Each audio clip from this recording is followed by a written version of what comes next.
ডিমের টেবিল তৈরি করার জন্য আমি এখানে ছাড়ানো আলু নিয়ে নিয়েছি, আর এই আলুগুলোকে কুকারের মধ্যে দিয়ে 2-3টে সিটি দিয়ে দিচ্ছি।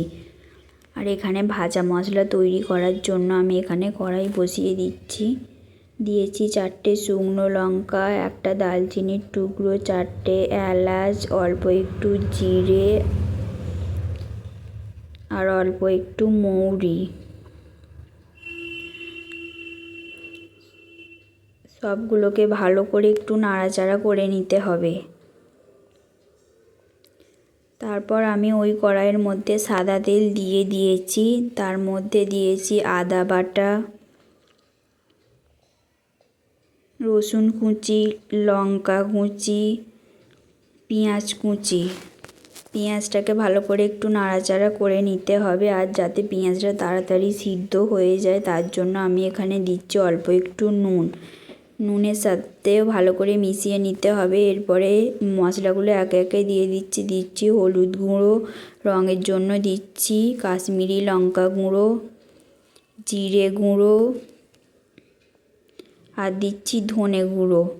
সবগুলোকে ভালো করে মিশিয়ে নিচ্ছি। এরপরে দিয়ে দিয়েছি সিদ্ধ করে রাখা আলুটাকেও ভালো করে মশলার সাথে মিশিয়ে নিয়েছি। তারপরে দিচ্ছি বিট নুন আর দিচ্ছি চাট মশলা। এটাকেও ভালো করে একটু মিশিয়ে নিতে হবে। তারপরে যে মশলাটা তৈরি করে রেখেছিলাম সেটাকেও আমি এখানে দিয়ে দিচ্ছি। তারপরে আমি ডিমগুলোকে 2 পিস করে কেটে নিয়েছি। এর মধ্যে দিয়েছি লঙ্কা গুঁড়ো, নুন আর গোলমরিচের গুঁড়ো, আর এখানে নিয়েছি বিস্কুট গুঁড়ো, আর তার মধ্যে দিয়ে দিচ্ছি অল্প একটু নুন। আর এখানে আমি 2টো ডিম নিয়ে নিয়েছি, তার মধ্যে দিয়েছি অল্প একটু নুন, গোলমরিচের গুঁড়ো আর কর্নফ্লাওয়ার। এবার আমি ডিমগুলোকে আলুর পুর করার জন্য আমি এখানে নিয়ে নিয়েছি আলুটাকে গোল করে নিয়ে একটুখানি হাতের তালুতে রেখে আমি চ্যাপ্টা করে নিচ্ছি।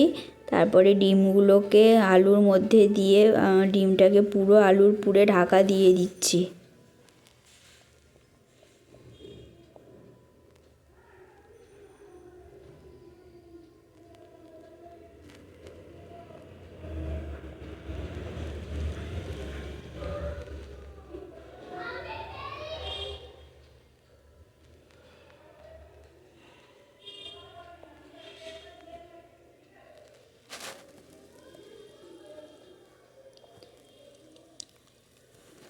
আলুর পুরটাকে আমি ডিমের সাইজের আকারে লম্বা মতো করে নিচ্ছি। আর বাদবাকি যে ডিমগুলো আছে আমি ওই একইভাবে দেখো করে নিয়েছি। আর এই আলুর পুর ভরা ডিমগুলোকে আমি প্রথমে ডিমের ব্যাটারের মধ্যে ডোবাচ্ছি, তারপরে দিচ্ছি বিস্কুটের গুঁড়োর মধ্যে মেশাচ্ছি। এই আলুর পুর ভরা ডিমগুলোকে ডবল কোট করে নিতে হবে। দেখো কীভাবে করছি।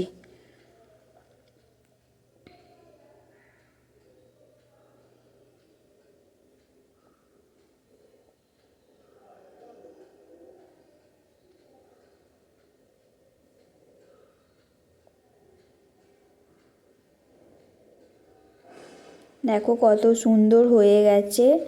আর আমি বাদবাকি ডিমগুলোকেও একই রকমভাবে ডবল কোট করে নিয়েছি। এরপর আমি একটা কড়াই বসিয়ে তাতে দিয়ে দিয়েছি সাদা তেল। তেলটা গরম হয়ে গেলে আমি একে একে করে ডিমের টেবিলগুলোকে দিয়ে দিচ্ছি।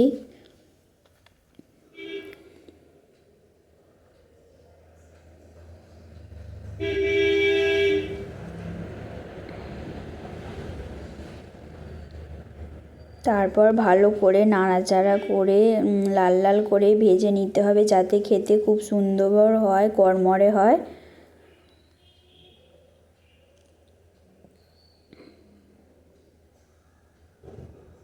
লাল লাল করে ভেজে নেবার পর এই যে দেখো আমি এবার নামিয়ে নিচ্ছি।